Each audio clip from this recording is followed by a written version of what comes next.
RuPaul's Drag Race Season 9. Just won this Friday? Yeah. Friday, yeah. Hasn't even been a week. I've been awake ever since then, practically, too. And still looks amazing. So we've got some questions for you. Okay, great. Let's get started. So your lip sync to So Emotional by Whitney Houston was obviously incredible with the flowers. But you also prepared a lip sync for Britney Spears' Stronger in case that was the song you got. Can you tell us what you had planned?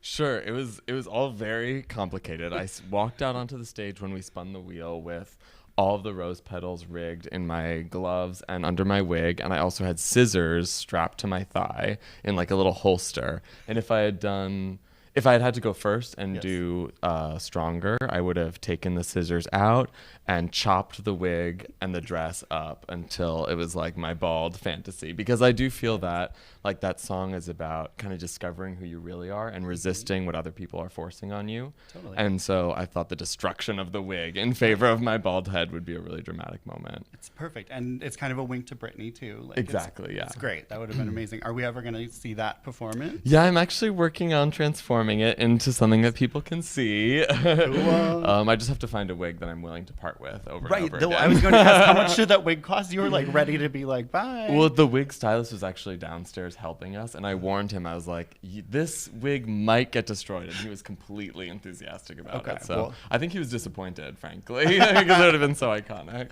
Yeah, no, I feel like we were robbed of, but the flowers were incredible, and we're going to get it anyways. So you said that you intend to use your prize money to give back to the community. How do you plan on doing that?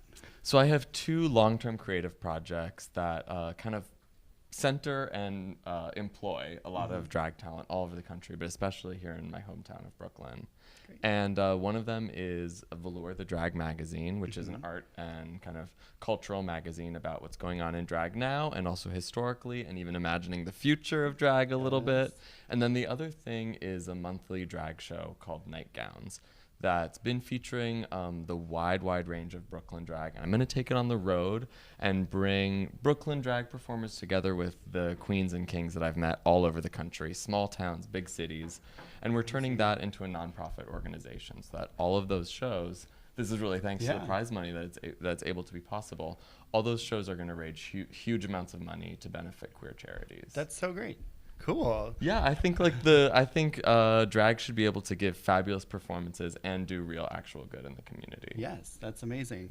And you brought the magazine. Yes, you want to show I have. People?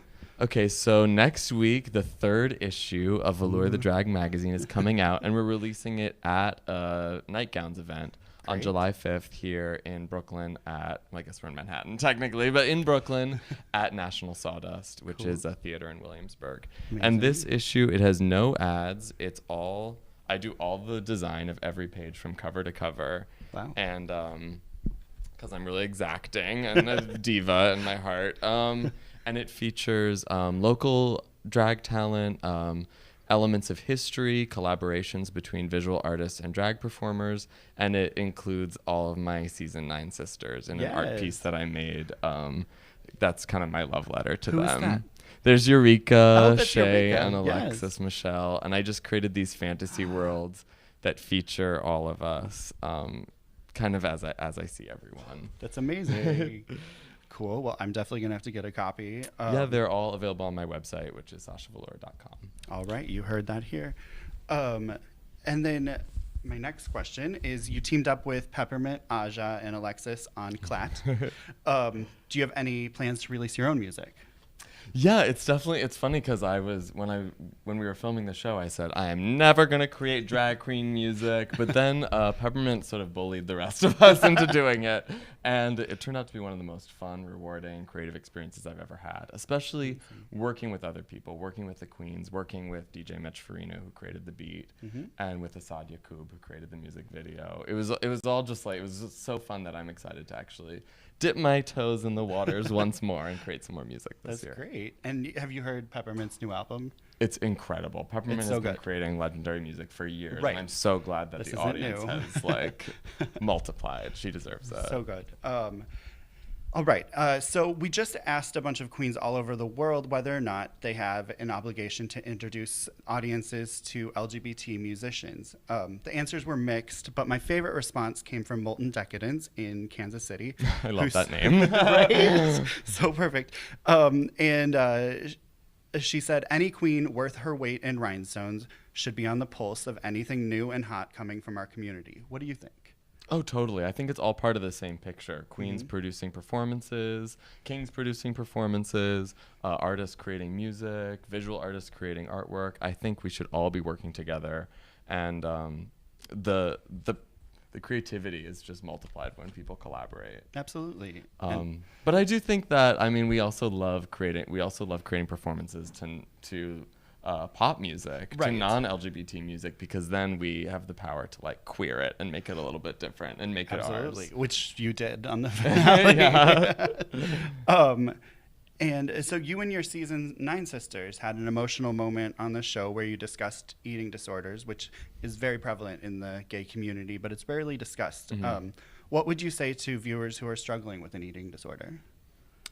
Just that you're not alone, that it's part of an experience that many of us have shared, that it's possible to move on and recover in many ways, even though it's still such a huge part of who I am and something that I always hold as part of my biography. I think it's the stories of us overcoming our struggles and particularly kind of dealing with mental health and body image issues is so powerful, and I hope that message reaches people in need who are struggling now. Absolutely.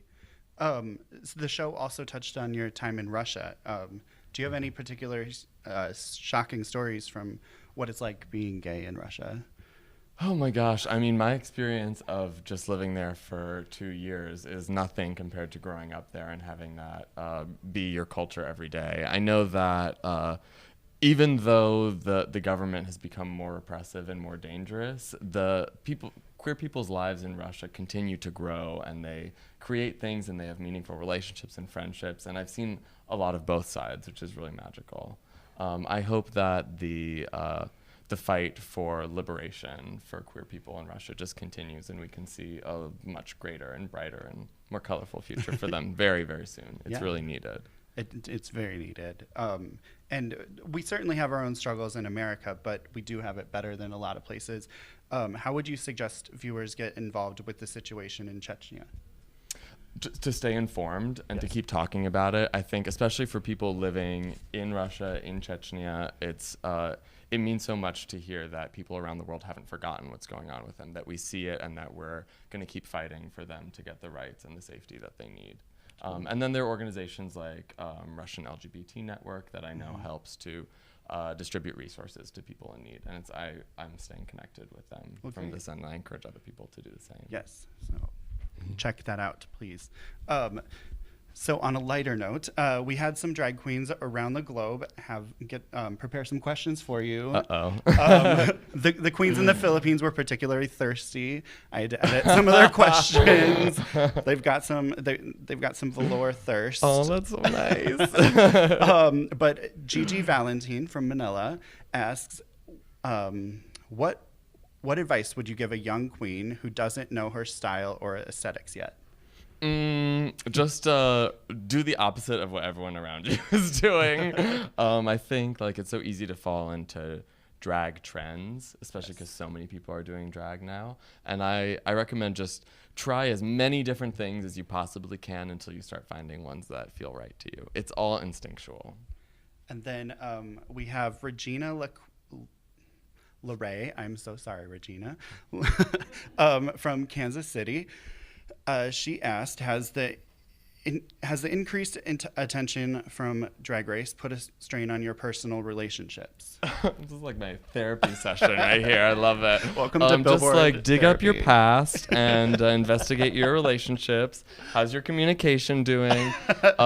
Yeah, it's challenging because we go from, I always talk about how just a year ago I was doing a million Facebook posts to beg people to come see my show. Right. And now people who are complete strangers are talking about, my personality and my looks online. And that definitely it's a difficult adjustment, but I'm also so blessed and so thankful to have this opportunity. So I think as long as me and my friends and my partner and my dog even focus on all the positive things that are happening, it's easy to stay together. Because we've been working on these projects for a long time, and it's so gratifying to see them finally like taking off in such a big way. So we're all really thankful and just trying to bask in it and tune out all the haters. And on that note, a lot of Drag Race fans seem to love the show, but then don't support their local queens. Is there something you'd like to say to them? Oh, yeah. Get out to your local bar with all of the money that you have and tip your local queens, because they give you shows, they give you a home, they build those spaces that you can feel safe in and you can thrive in. And also just become a local queen yourself. I will not rest until everyone is doing drag. my coworkers are pointing at me. Yes, you ready for this is to become a makeover show right now. I Surprise, brought my it's like supplies. Yeah. You become a drag queen and you become a drag queen. So Brenda Darling from New York City. Oh, I love her. Right. We competed in a pageant against each other. Who won? Neither of us. She says, "Hey doll, as season 9 winner, what are you most looking forward to in the coming year?"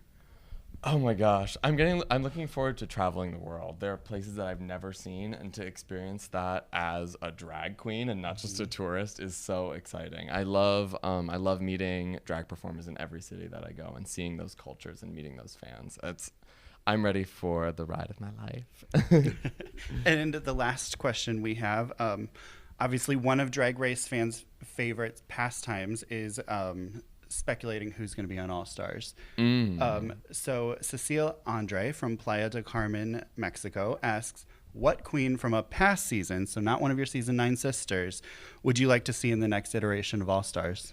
It's easy. Angina. 100%. Angina. Angina is the original bald fashionista. And Totally. she actually just came and performed at my celebratory show on my birthday on Sunday. Oh my gosh. And I just we have so much in common. She's so smart. She's really politically engaged. She's a really forward and out of the box thinker. And I think people need to see her on TV again. Totally. That is all I have for you, but do you have any parting remarks? Something you want to say to our lovely audience? Sure. Just, drag has this message of preaching love and preaching acceptance of difference and the celebration of difference and strangeness. And I think that we all need to go out into the world and just fill it with that spirit, because this is a time where we need love and light instead of darkness and hate. So I'm so excited to go out and celebrate in these lovely communities with all of you, and just thank you all so much for making this world full of drag. Amazing. And I just want to say to our the people that are tuning in, please follow Billboard Pride so we can continue to highlight and celebrate queer talent like Miss Sasha. So thank you so much for tuning in, and have a great rest of your day. Thank you so much. This is fun.